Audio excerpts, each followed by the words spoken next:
How's it going, everyone? In this video today, we're going to be talking about the 3.4 swap on the Toyota pickup.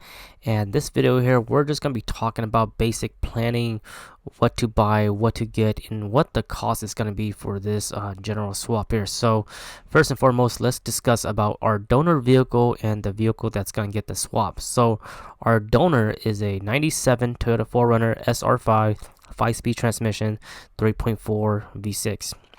I have the full vehicle, so anything I need off of it, I have it right there for me. Our vehicle that's going to get the 3.4 is my truck here, which is a 93 V6 SR5 5-speed transmission as well. So labor is who's going to do the swap. So there's a beautiful gentleman in town in Alaska here that is a very knowledgeable person in doing 3.4 swap, and I spoke with him with him already, and I got some quotes on what he charges for labor, and he charged a great price, fair price in my opinion, but it is when you factor that into the parts, it's gonna get me up to about almost $3,000 to $4,000. So I'm pretty comfortable doing it myself. I know this swap here isn't that hard or isn't that crazy. Everything's pretty much plug and play, bolt and play. So I'm now considering if I should either do the swap myself. It's just going to take more time and stuff like that. So right now, as far as labor wise, I have a gentleman in town that can do the swap for me. I'm not going to tell you what he charges, but there is that option. And then the other option that I might be looking at is either doing it myself, which is going to take a little bit more time. I will have to buy like an engine stand. I'll have to buy an engine hoist and all that stuff, but I can definitely do it myself. I have the power tools. I have all the tools and stuff to do it. It's just going to take me a long time, and also this is all new to me, so that right there will take a little bit longer, but that's totally fine. So right now, as far as who's gonna do the swap, it's up for discussion. Let's go discuss the parts that I want to get and why I want to get them, and what you should expect to when you're doing this swap here. So the first parts we're gonna talk about is, let's talk about the parts that's needed for the swap. So these parts are a must for the swap. So these parts, you have to get it in order to make this swap. So I'm gonna go ahead and pull up some screenshot of some of the orders here. So one of the most important thing for this swap here is the wiring harness. So you can either do the wire harness yourself if you're pretty good at it, but there are two websites online that are really good for having a 3.4 swap. One is Toy Only Swap and the other is Off-Road Solution. So for Toy Only Swap, they do have a plug and play harness that runs about $400. You do have to send in some of your plugs from your existing wire harness. So this one's just $400 plug and play into your existing 3.4, but again, they do modify your original harness. And the other option will be Off-Road Solution. So Off-Road Solution has one for $630. It's their adapter, and this one here they build from ground zero up, so everything's brand new. And if you don't have your wiring harness, they can make you a brand new one, and this brand new one here runs about $1365, and this is the full harness that will replace your full 3.4 V6 harness. After my research, I decided if I was going to do the harness, I was going to go with the Off-Road Solution adapter harness for $630. This one will be built brand new and plug and play right into my existing 3.4 harness. I've also decided that I will go ahead and get the oil pickup tube for the 3.4 motor off their site here, which is $179. So this oil pickup tube will bolt onto the 3.4 motor, and then you will have to use the oil pan off the 3.0 motor, your existing motor. So this right here runs about $869 with shipping to Alaska. A few other things needed for this swap is the crossover pipe, and I plan to get this from Toy Only Swap. It runs for $175. You do have to send in your original 3.4 crossover, and they'll modify for you. They also have a battery tray for $89 and a fuse box. This is for the hot wire, the positive wire from the battery to your fuse box. The fuse box wire, you can definitely do it yourself. The battery tray is definitely optional, but I decided I want to have this thing looking fresh and clean. So for the price that they're selling it for, I'd rather pay a little bit more and just get something nice, fresh, and ready to go.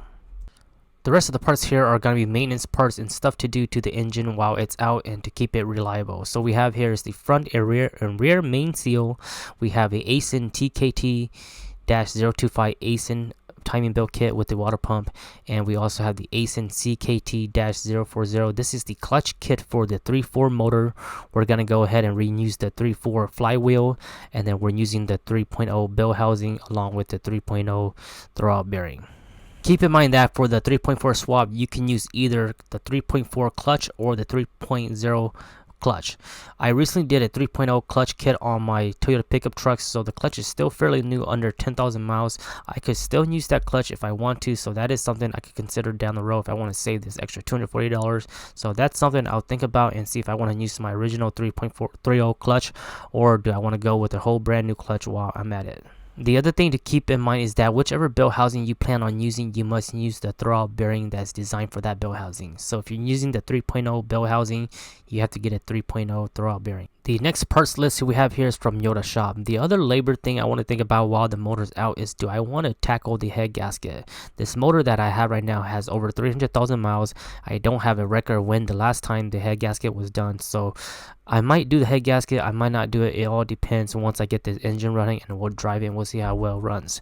So for this parts list here, we have 16 head bolts for the head. We have a PCV valve. We have the Toyota gasket kit, which includes the head gasket, valve cover gasket, and all the good stuff.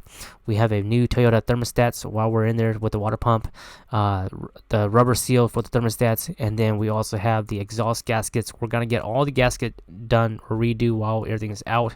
When you do the exhaust gasket, you do have to use new exhaust nuts. So these nuts here are pretty expensive, about $3 a piece. You need about 12 of them, so make sure you have plenty of these. So this order here comes up to about almost $500 just for this parts alone.